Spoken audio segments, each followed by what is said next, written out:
Hello everyone, thank you for watching the previous video on the integration series and other series which are available on the channel. So in this video, we would like to learn a bit about the REST API Explorer because that is going to be very helpful in further videos, and it's kind of a very useful tool which I would say when you are working on development of new API or exploring the existing ServiceNow APIs. So how you can make use of it, I will try to explain that, and maybe you can also practice by your own.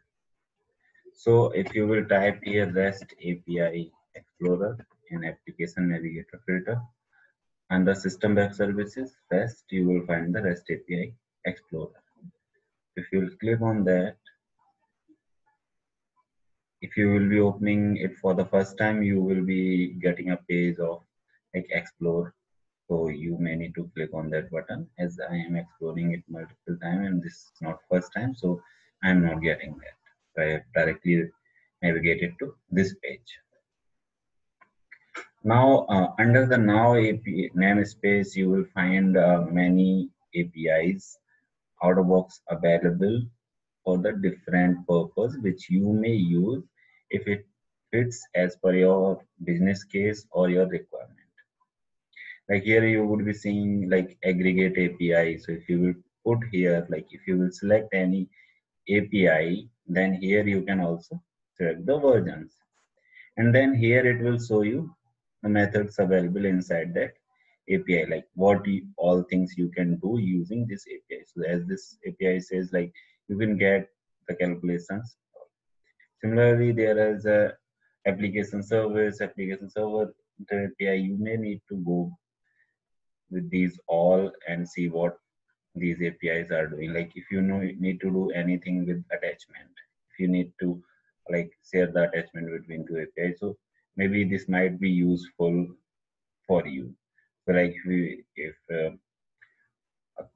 a third party tool where they want to like get the metadata of the attachment of a specific attachment from ServiceNow, then you may use these functions. And if they want to upload the attachment on a particular ticket in ServiceNow, if you so these all are the like they want to delete the attachment, all these APIs are available here. So like then if they want to, let's say, delete the attachment into the ServiceNow, so this will be the endpoints which you would be sharing with them. Then this is the required parameter path, required parameter, so they have to pass the sysID as well. So based on API, there could be different parameters, different URL which you need to share with consumer API. Now here we get many like CMDB related APIs, then change calendar related APIs, and contextual search, email API is also there. One I would like to pick here for the now, that is the table API. This is the one of the API which like you may use very easily, and it's like available for all the tables, most of the tables I would say, in ServiceNow by default. So this APIs allows you to get the records from a table, create few records in table, retrieve the record from table, modify, delete, or update the records in table. So once you select this table API, here versions are available. You can, by default, latest is available. You can select other as well. So let's say you have a requirement to create the incident from the third party tool, like they can create the incident in ServiceNow. Then if it's kind of not that much complex, there is no value conversion or anything, you may decide to use the table API. Now how you can get easily the endpoints, the required parameters which you may need to pass, or if you want to like test quickly before sharing it with the third party tool team. So let's say I just want to create the incident, so I can type here my table incident.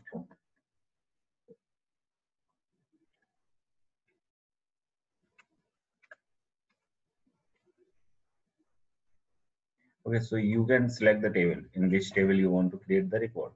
And here, obviously, you need to select the method. So for creation, you have post. For update, you have put and patch. For deletion, you have delete. And then to retrieve the record, you have get method. Then here, if you want to define some display value, here if you want to exclude reference links, all these parameters you may define as per your requirement. And then here you can select what would be the request format. By default, it will be like JSON format. If you want XML or application, then you can select appropriately. Then response format, what the response format the other tool want, whether they want the response in JSON, XML, or text, they will use it. Authorization by default, it will show like use as me. So like obviously you will be creating a new user for the authentication purpose of that particular third party tool. Then you want to define other header parameter, you can define here. Now coming to request body. So on the same time, like while you are sharing endpoint of digital, you need to share the content body as well, like what exactly you want them to send. Okay, so basically JSON, if we talk about in case of REST here, so ServiceNow provides you this REST API Explorer where you can easily build your uh, JSON content here. So here, if you will select, here you can like select the field if you want them to like send the short description. Then here you can select and like you can put the sample value so it generates the JSON for you. Then here, if you want, you can select like assignment group. If you want them to send, then obviously it's a reference field, so you would like to send them SysID, and also here I will put some default dummy kind of thing. Then if I want them to send the short description, or it is decided they will send the short description, so here you can select, and then I can put test, and then I may select like work notes. So I can say like test. They may want to share the state, and then I will say like as a state is integer, so I will say one or new or whatever it, as per the requirement they will be sending. And then maybe other field, let's say caller, one of the mandatory fields. So again, I use a SysID, and maybe category, I will say like inquiry or software. Okay, so this is how you generate action like JSON for sharing with the third party tool, because you will be sending the endpoint JSON and credentials.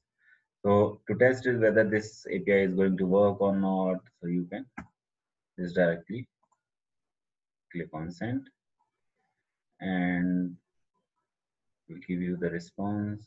Let's wait. Okay, so here you see it says 201. That means incident is created, and this is what the as a response has been sent to me. So send to me means this like third party tool. So basically this REST API Explorer, if you see, it is kind of acting here as a third party tool for you to quickly test your web service before sharing it with, or like you can consider it as a kind of postman thing. So like from postman you can hit the API, you can test the API. So same kind of thing in case of ServiceNow, you can do it through REST API Explorer as well. Now if you see, it has provided you the JSON quickly. So like it reduces the error chances. So you can just copy this JSON and share it with the team. And then here you got the endpoint directly. You can pick and you can tell them like use the post method and this endpoint, and this is the JSON which you need to use. Now one more thing REST API Explorer gives you, which is quite interesting. It gives you the scripts which you might need to uh, write in terms of like if you are doing the integration through Python, Ruby, or JavaScript, PowerShell. So it gives you a kind of handy code which you can directly open if you like need to hit the API through PowerShell. and it gives you a like handful code, and you can use and trigger the API through PowerShell. Then if you need to run it through like trigger the API through JavaScript, again you go. So this is a quite interesting feature which we get as part of REST API Explorer, and which makes it easy to like get the code and like do the few tweaks in the code and use it and integrate like quickly and efficiently. So this is how you may be able to use the REST API Explorer for testing the like APIs and generating the REST endpoints and other things. You may explore these other APIs available, which might be useful in your different use cases. So we will be further seeing and using this REST API Explorer in further videos a lot. And till the time, I think keep watching the previous videos of integration and other videos available on the channel. Thank you for watching the video. Please like, share, and subscribe. Thank you.